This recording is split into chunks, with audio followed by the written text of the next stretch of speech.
أشرقت نفسي بنور من فؤاد. کیا بیماری میں مرنے والا شہید ہے؟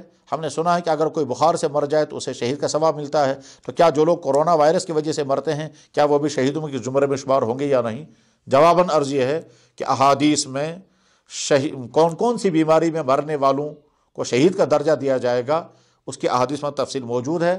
مثلا ایک حدیث میں ہے اللہ کے نبی علیہ الصلوۃ والسلام نے طاعون کی بیماری میں مرنے والوں کو شہید قرار دیا، پیٹ کی بیماری میں مرنے والوں کو شہید قرار دیا، ڈوب کر مرنے والوں کو شہید قرار دیا، جل کر مرنے والوں کو شہید قرار دیا، اور کافروں کے ظلم میں مرنے والا تو شہید ہے ہی، اس میں تو کوئی شک ہی نہیں ہے۔ یہ جو بقیہ حضرات ہیں یہ شہید آخرت ہیں، شہید دنیا نہیں، یعنی آخرت میں ان کو شہادت کا درجہ ملے گا، اور وہ بھی اصل شہید کے مقابلے میں بہت نیچے درجے کے ساتھ۔ کورونا وائرس میں مرنے والا شہید ہے یا نہیں اس کا فیصلہ انشاءاللہ آخرت میں ہوگا۔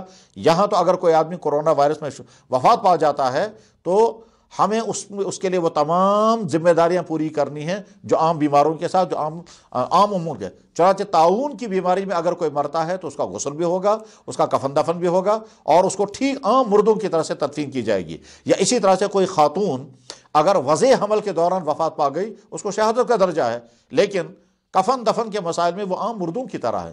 اسی طرح سے کورونا وائرس میں مرنے والا شہید شخص اگر آخرت میں اللہ تعالیٰ اس کو شہادت کا درجہ دیں گے تو اللہ کے اختیار میں ہے، مگر دنیاوی اعتبار سے تو ہم اس کو ان تمام ذمہ داریوں کے ساتھ ہی، ان تمام امور اور احکام کے ساتھ ہی رخصت کریں گے جو امور ہمارے دین نے طے کیے ہیں۔